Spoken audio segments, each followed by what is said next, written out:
¿Quieres orar tú?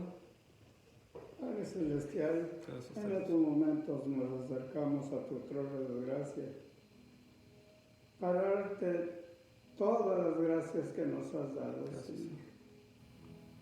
Padre, en estos momentos estamos aquí para escuchar qué es lo que nos tienes que decir. Bendice a Samuel, bendice a la persona que vivo con él. Señor, ¿qué más puedo pedirte yo? No más que darte las gracias por haberme traído. Bendice esta iglesia, despiértala, Padre. Te lo pido por Cristo nuestro Señor. Amén. Amén, amén. Buenos días, Berta. Bienvenida a la clase. Esta clase la vamos a dar como ¿cómo te diría? Instructiva. Vamos a ver qué es lo que la palabra de Dios está instruyéndonos a nosotros, ¿verdad? Referido al panfleto que tenemos ahí, lo puedes ir leyendo y lo vamos a ir siguiendo. Dice la palabra de hoy que el 14 de abril del 2024, el estudio bíblico de hoy dice las reglas de oro para todos. Las reglas de oro, según yo, y yo ya la uso hace mucho tiempo, según yo, pero es la regla, dice, que usaban los profetas. En aquel entonces siempre eran personas muy rectas, muy honestas. Viene el libro de Marcos capítulo 12, verso 28 al 34, es el texto de fondo. Mateo 7, verso 12, Mateo 22, 30 al 44, y Lucas 6 al 31, y del 10 al 25 y 37. Por si alguien tiene una Biblia y va a ver el video, puede ir a las escrituras, ¿verdad? Y ellos comprobar lo que se va a estar estudiando de hoy.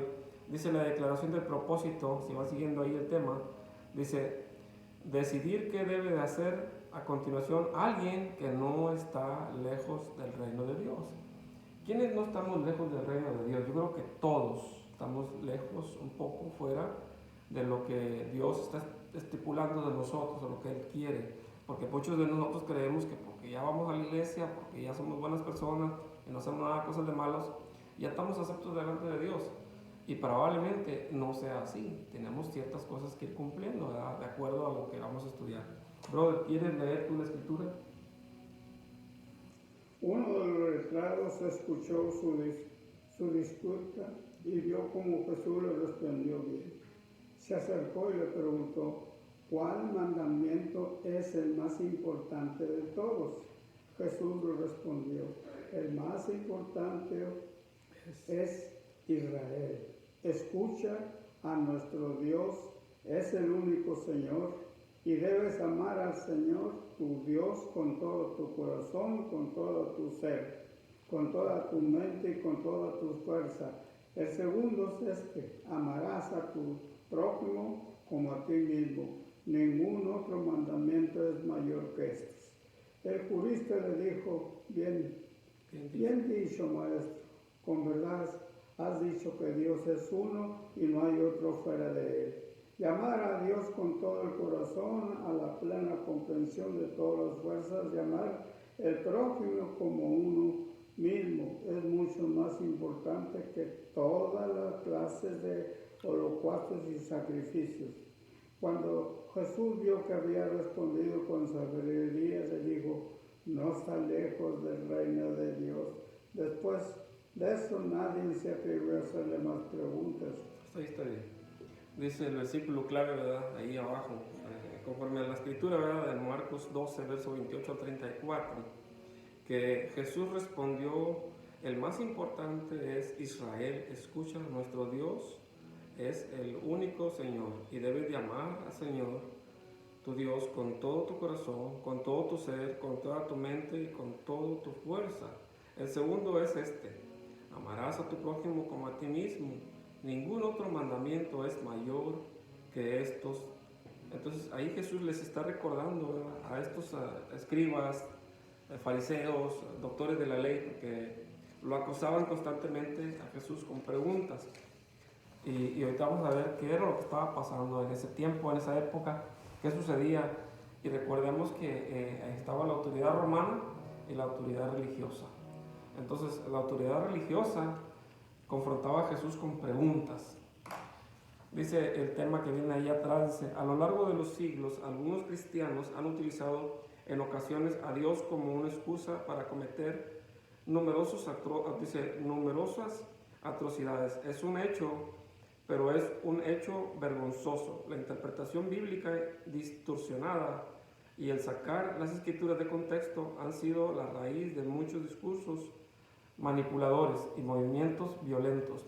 No podemos evitar estremecernos al pensar en las cruzadas, la Inquisición, los juicios de las brujas, la limpieza cultural de los pueblos indígenas, el Ku Klux Klan y los problemas de Irlanda del Norte, por nombrar algunos ejemplos de personas que utilizaron a Jesús, nombre para cometer actos de violencia que hicieron en todo caso con las enseñanzas de Jesús en Marcos 12 sobre los mandamientos más importantes, amar a Dios y amar al prójimo, antes de reclamar autoridad moral sobre nuestros antepasados cristianos. Debemos confesar que a veces también podemos dejar de observar esos mandamientos sobre el amor. Desgraciadamente, vemos, y yo en personal he escuchado a los Ku Klux Klan o la gente que vive, por ejemplo, allá para Colorado, lugares donde hay mucho racismo. Ellos dicen que la piel güera de ellos se la dio Jesús y que nadie que no tenga su color de ellos tiene que estar ni saber nada de Dios, ¿verdad? Ellos son los únicos que son herederos. Recordemos que las brujas las mataban en tiempos de las quemaban vivas, ¿sí? También recordemos todo lo que Hitler hizo en contra de la cristiandad, que mandó matar a muchas personas, ¿verdad? Entonces, desgraciadamente, muchos lo hacen diciendo que las escrituras, que Jesús esto, que Jesús lo otro. Entonces dice, ¿dónde dejaron lo que Jesús enseñó, verdad? Entonces Jesús enseñó el amor al prójimo y el amar a Dios. Y la pregunta dice, amarás a tu Dios con toda tu fuerza, con toda tu mente, con todo tu corazón.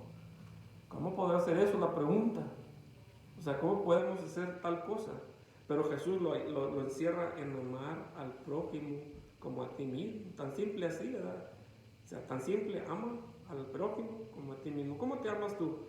¿Lo amas como amas a las personas? No. Entonces dice él que no está tan lejos del reino de los cielos. Vamos a ver qué es lo que sigue diciendo. Dice, pregunta sin parar. Dice, este pasaje focal que viene inmediatamente después de que muchas personas cuestionaron a Jesús, leemos sobre un encuentro de un experto legal con Jesús, según Marcos 11:27. Los principales sacerdotes, los abogados y los ancianos lo habían estado interrogando desde su llegada a Jerusalén en un intento de tenderle una trampa. ¿Qué autoridad tienes tú para hacer estas cosas? Le preguntaron, ¿quién te dio esta autoridad para hacerlo? Si se fijan, los autores de la autoridad, o sea, los fariseos, la gente que tenía control político-religioso porque tenía que hacer lo que ellos decían. Mira a alguien que llega y empieza a enseñar con qué autoridad estás haciendo tú, de qué grupo eres, o sea, qué sacerdote eres o qué, de dónde saliste, ¿sí?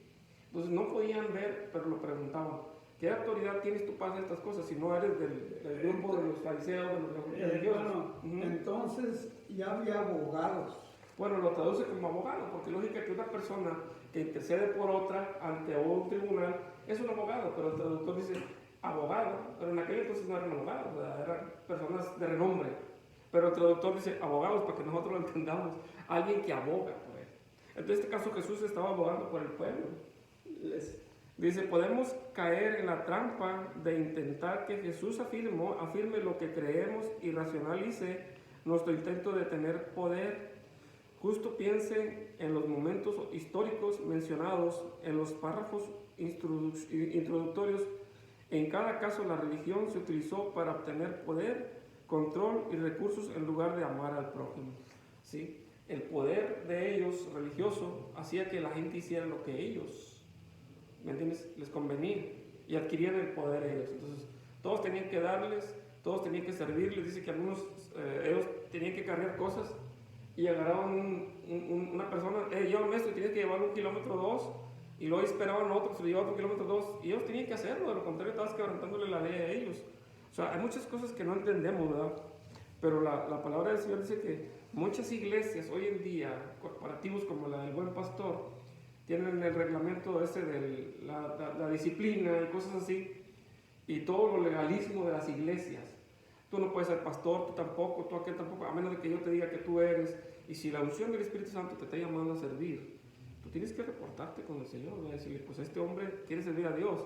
¿Cómo tú, como cristiano, puede decir, no, él no puede estar aquí, ¿verdad? Porque no es de mi religión.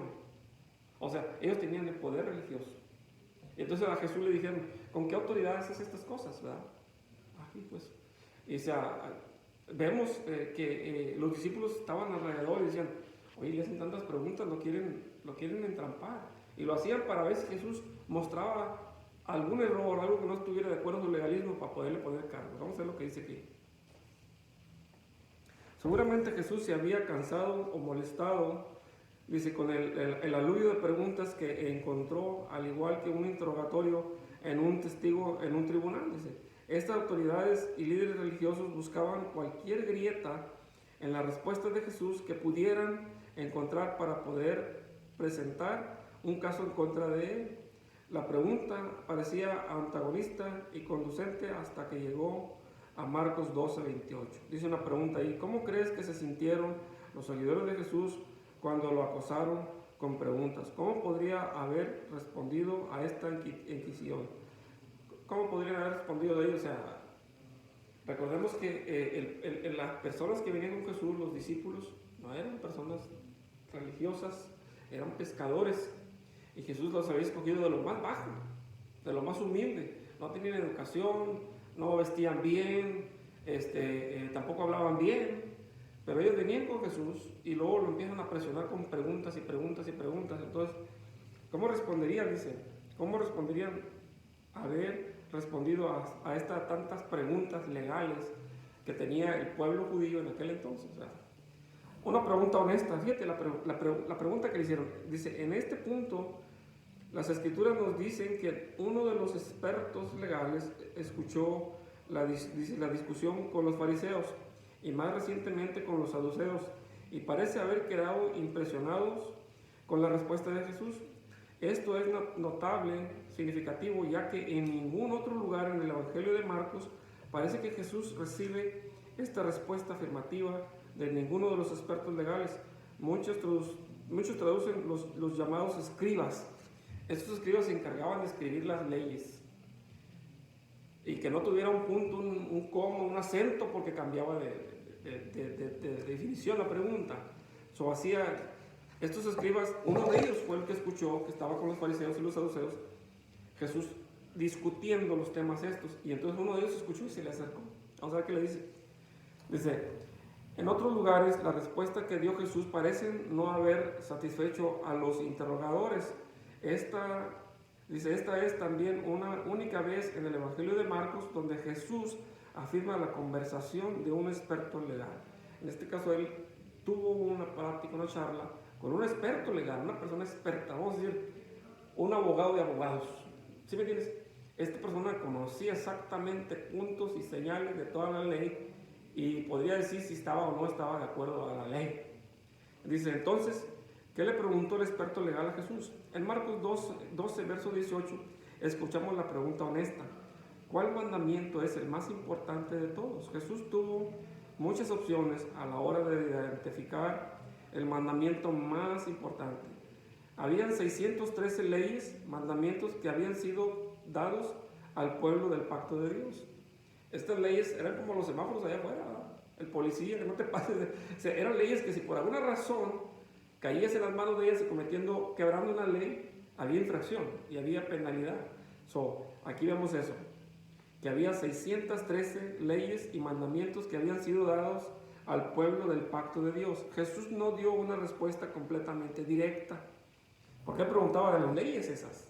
El reglamento dice, aquí dice el reglamento, y Jesús dijo, ok, no te voy a contestar de tu reglamento, pero déjame te contesto de esta manera. Él no respondió a su pregunta con una pregunta como lo hacía en Marcos 11:29. Tampoco entregó su respuesta en una parábola como lo había hecho anteriormente con otras preguntas recientes en Marcos 12, del 1 al 11. En cambio respondió con 2 mandamientos. Fíjate bien. Ahí él sabía con quién estaba hablando, porque ya había tenido los saduceos y los demás, pero el maestro, el experto de la ley, quería algo bien exactamente. Entonces, porque querían encontrar una manera dice que a estos los mandaron. Anda y hazle tu pregunta, tú que conoces bien, que tú eres el doctor de la ley, a ver cómo lo podemos arrestar o ponerle cargos. ¿Qué pregunta le harías a Jesús si tuvieras un encuentro así? ¿Qué pregunta le harías a Jesús si tú tuvieras un encuentro con Jesús? El doctor de la ley, el abogado de la ley dijo que cuál de los mandamientos era el más importante. Nosotros, yo le preguntaría también, Señor, pues ten misericordia de mí, ¿cómo puedo saber si yo soy salvo?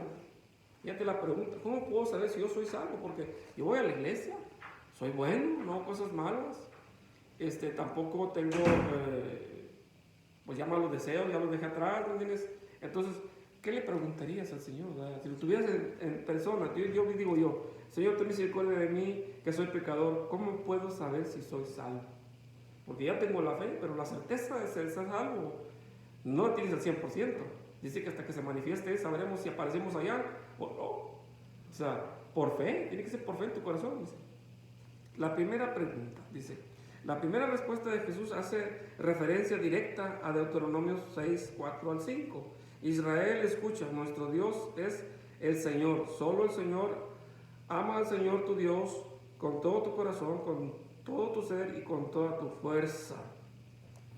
¿Cómo puedes hacer eso? O sea, hay personas estudiosas, como los maestros de la ley, hay personas que se prepararon, fueron a un seminario, ¿sí? Hay personas que se educaron para ser pastores, pero aquí dice, ama al Señor tu Dios con toda tu fuerza, con toda tu mente y con todo tu corazón. No dejó nada fuera, no te dejó ni siquiera el libre albedrío para que lo uses, ¿me entiendes? No, el libre albedrío es el que te aleja de Dios. Dice, yo puse aquí, ¿cómo puedo hacer eso?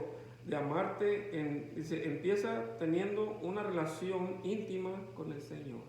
Empiezas teniendo una relación, pero si yo no me contesta, el Señor no me oye, yo no lo miro. ¿Cómo hago una relación así? Dice, por fe, por creer en lo que Cristo hizo en la cruz por nosotros. Si Él ya pagó por mis pecados y los borró para siempre, pues yo no debo de seguir pecando, ¿no? Debo de seguir manteniéndome honesto ante Dios. De lo contrario, pues yo me engaño solo, ¿verdad? Nadie más. Esto habría resultado familiar para los judíos de esa época, ya que era una antigua oración de la Torá. Esta oración afirma la unicidad y la singularidad de Dios y se ha utilizado durante siglos para las oraciones matutinas y vespertinas del pueblo judío. Deuteronomio 6, del 6 al 9, habla de la importancia de este versículo para el pueblo del pacto de Dios. ¿Qué nos dijo Jesús? O sea, nosotros los gentiles, vamos a decir así, no somos judíos, ¿verdad? Somos el pueblo que no merecía la muerte de Jesús, pero por causa del judaísmo que rechazó a Cristo, Él abrió su corazón al pueblo de Dios, al gentil, a nosotros los que no teníamos esa identidad judía. Y nos dice el Señor, ¿verdad? Porque los discípulos le preguntan, Maestro, enséñanos a orar. ¿Qué les dijo? Así, Padre nuestro que estás en los cielos. Ellos tenían esta fórmula de los mandamientos y de tener una comunión, y lo hacían diariamente, todos los días el judío lo hace hasta la fecha. Y nosotros ni siquiera el Padre nuestro podemos hacer. De perdido, tengamos ese hábito de decir, Padre nuestro que estás en los cielos, santificado sea tu nombre, venga a nosotros tu reino, hágase tu voluntad. Sí. El Padre nuestro es la oración modelo, es la clave para estar en sintonía con Dios. Dice que debe ser en la mañana y en la tarde. Dice, amar a Dios con todo lo que somos es lo más importante según Jesús. Donde nosotros los cristianos quedamos atrapados en no tener la fórmula exacta de cómo se supone que debe de ser eso. Quizás por eso Jesús no decidió detenerse en un único mandamiento, hizo referencia a otro que también le habría resultado familiar. ¿Sí? Amarás a tu prójimo como a ti mismo. Creo que el Señor nos está diciendo que si tú amas un amor natural, un amor sacrificial, condicional, al prójimo, a cualquiera que sea, no importa, sea un criminal o no, un ladrón, o un ratero, o no sé, lo que tú quieras, pero hay amor en ti, está el Señor en ti. De lo contrario, no hay nada en ti, está vacío. ¿Cuáles son algunas de las maneras en que amas a Dios? Dice la pregunta. ¿Por qué podría ser una pregunta difícil de responder? ¿Cuáles son las maneras que tú amas a Dios? O sea, ¿cómo muestras el amor a Dios? Recuerda la regla de oro. Hazle bien a todos, sin importar a quién. Y hazle a ellos lo que te gustaría que te hicieran a ti. Así de simple. ¿Para qué te complicas la vida? Dice que ese es el amor al prójimo. Hazle a otros lo que te gustaría que hicieran contigo. Simple, ¿verdad? No te vas tan lejos. Dice, yo puse aquí, por lo que sí haces y lo que no haces. para agradar a Dios. Debes de ser agradecido por lo que hiciste, por lo que no hiciste, y lo que Dios hizo y lo que no hizo por ti. La segunda pregunta, Levíticos 19:18 dice: no te vengarás ni guardarás rencor a ninguno de tu pueblo, más bien amarás a tu prójimo como a ti mismo. Yo soy el Señor. Entonces, cuando Jesús citó la segunda parte de esta escritura, amarás a tu prójimo como a ti mismo, Marcos capítulo 12, verso 31, al experto legal y a todos los fariseos, saduceos y otros presentes habrían conocido la primera parte de esa escritura. El verso también dice: sin venganza, sin rencor, en cambio, amarás a tu prójimo.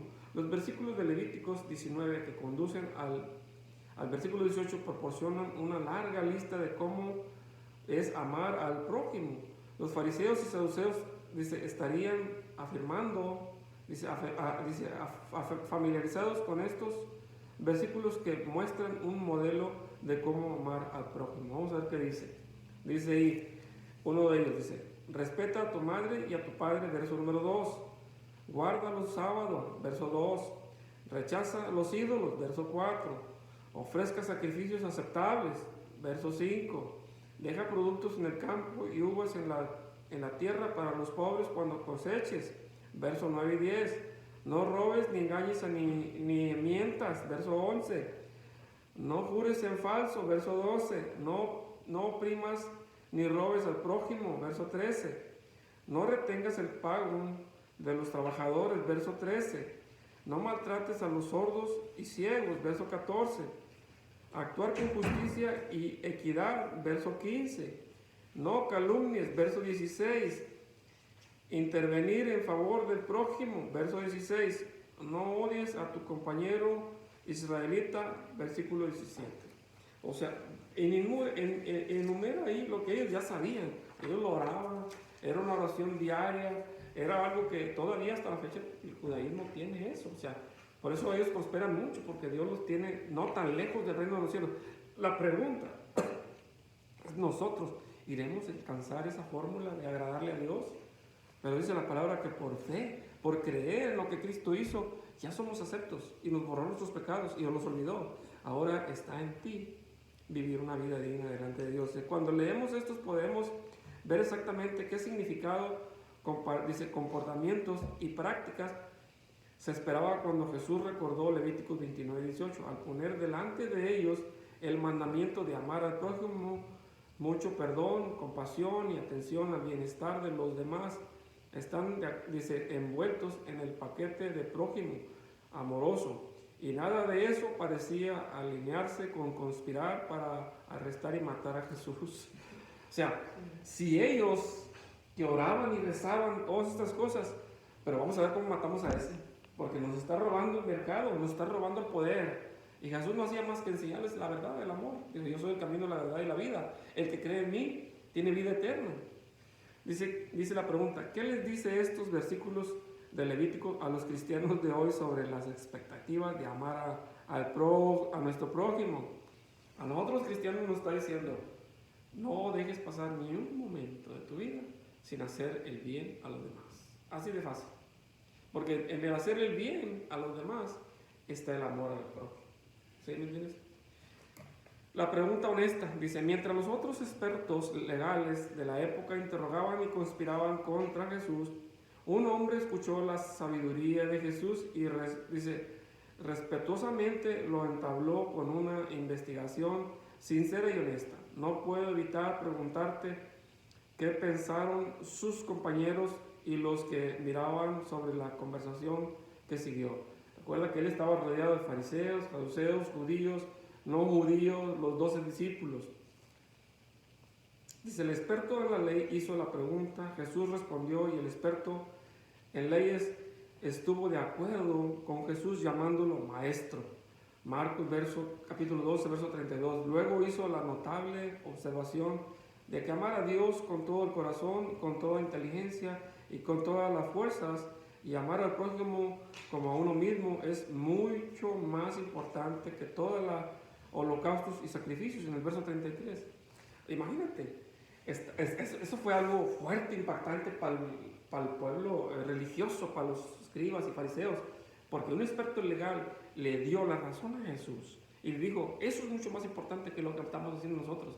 Yo me imagino que lo querías crucificar con tu joven Jesús por haber respondido a eso, pero no estaba tan mal. Jesús le dijo, ¿verdad?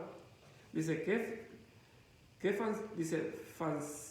fascinante que alguien tan involucrado con las minucias y los tecnicismos de las prácticas religiosas de esa época reconocía la importancia del amor por encima de las minucias de los rituales. ¿Qué revuelo debe haber causado esto entre sus contemporáneos? Jesús respetó y afirmó la sabia respuesta del hombre con las palabras, no estás lejos del reino de Dios. Verso 34, estaba en el camino correcto, escuchando y entendiendo las palabras de Jesús, pero no lejos. Y dentro, dice, y no son los mismos, dice, no lejos y dentro, sino no son los mismos, ¿verdad? ¿Qué más debería de hacer? Recuerda que no estaba lejos, pero no estaba dentro. Ese experto de la ley estaba ahí afuerita, pero no estaba dentro. Entonces le dice, estás muy bien, excepto que estás allá afuera y no estás acá adentro, pero estás escuchando, dice aquí, dice, él estaba escuchando las palabras de Jesús, estaba poniendo atención a lo que venía y le dio la razón a Jesús. Y luego dice Jesús dijo, yo escribí esto, Jesús dijo, anda y vende todo lo que tienes y dalo a los pobres y sígueme. Recuerda la pregunta de aquel hombre rico, maestro, ¿qué tengo que hacer para entrar al reino de los cielos? Y le dijo, oye, pues guarda los mandamientos, haz esto y lo otro. Todo lo he hecho desde niño, dijo, yo he cumplido con todos los actos religiosos que me han dicho, pero te falta una cosa, dijo. Anda y vende todo lo que tienes y dáselo a los pobres. Dijo, pero maestro, yo soy comerciante, vivo de esto. Y entonces le da la parábola del camello. Es más fácil que un camello entre por el ojo de una aguja que un rico entre en el reino de los cielos. ¿Por qué? Porque la avaricia y el dinero te van a alejar de Dios, te van a hacer tu propio Dios. Y si Dios, que yo soy rico, yo soy puedo y todo, no necesito nada. Pero Jesús le dijo, no estás tan lejos, nada más te falta tantito. Y luego se lo dice a un rico, no nada más al aspecto legal, sino a un rico también, y el rico lo alejó del dinero. No, pues es que prefiero el dinero que la vida eterna. ¿Tú qué preferirías? ¿El dinero o la vida eterna? Dice, dáselo todo a los pobres. No te lo puedes llevar cuando te mueres, aquí se va a quedar. Igual yo digo, si el Señor me va a dar la vida eterna, tengo que dejar todo lo terrenal. Que alguien lo disfrute, yo lo disfrutaré mientras pueda, pero si no, que lo disfrute alguien, ¿no? Quizás una forma, dice, de entender lo que Jesús quiso decir y lo que este hombre debería hacer es reconocer que ninguno de nosotros vive plenamente y completamente el Evangelio en todos los aspectos de nuestra vida, todo el tiempo. Estar en el camino correcto significa creer en nuestra fe, vivir las enseñanzas de Jesús tan plenamente como las entendemos, ante todo, y especialmente en términos de amar a Dios con todo lo que somos y amar a nuestro prójimo. Ven la pregunta, ¿qué debe de hacer alguien que no está lejos del reino de Dios? Sigue amando a Dios, sigue amando al prójimo, siempre y mantente en ese rumbo. ¿Y cómo lo vas a hacer? Pues no buscando tu vida, sino buscando vivir para Jesús, vivir para el Señor. ¿Es difícil? Sí, es muy difícil. Dije yo que nadie puede pasar por un taller mecánico sin salir embarrado de grasa, porque ahí hay mucha grasa, ¿verdad? Y este mundo dice que tiene mucho pecado. Es demasiado que te puede apagar, te puede ahogar. Pero dice, con la fe en el Señor Jesucristo y orándole al Señor todos los días, líbranos de esas potestades que no podemos ver. Líbrame, no me dejes caer en ella, el Señor nos va a ayudar. Dice ahí, la práctica espiritual que apoyan las lecciones de esta unidad es la confesión. Quizás nosotros como individuos o como cristianos y comunidades de fe podemos mirar hacia adentro y confesar los pecados que nos han impedido amar a Dios y al prójimo. ¿Estamos dispuestos a anteponer esos mandamientos a todo lo demás para seguir el camino de Cristo? ¿Estaremos dispuestos? No, que está buena la fiesta, vamos para allá. Allá vino, es muy sabroso, ¿qué te pasa? Así, y yo sé, y uno entiende, como te digo, el mal está en dejar el camino de Dios. Seguir el camino. Y está bien, te distrajiste un ratito, regresa al camino. Tenemos una oración y una pregunta. Dice, ¿tenemos el coraje de amar al Señor? amar a Dios como nos lo pide, no lo tenemos, porque somos tibios. El Señor dijo, sé frío o sé caliente, caliente, pero no te quedes tibio porque te vas a quedar sancochado. Y no te va a tragar Dios. Para que Dios te acepte, tienes que ser frío, frío, caliente, caliente. O estás dentro o estás fuera. Brother. ¿Cómo lo cielo? Muy bien. ¿Cómo está? Ahí está su estudio. Hermano, ¿cómo está? Vamos a ver. ¿Cómo lo cielo? Una visita. Dice la oración final, dice, Dios misericordioso, confesamos que no os hemos amado con todo nuestro corazón. Hemos fallado en ser una iglesia obediente, no hemos hecho tu voluntad, hemos quebrantado tu ley y nos hemos rebelado contra tu amor, no hemos amado a nuestro prójimo y no hemos escuchado el clamor de los necesitados. Perdónanos, te lo pedimos, líbranos para la obediencia gozosa por Jesucristo nuestro Señor. Amén. Aquí vamos a parar el video y te sigo.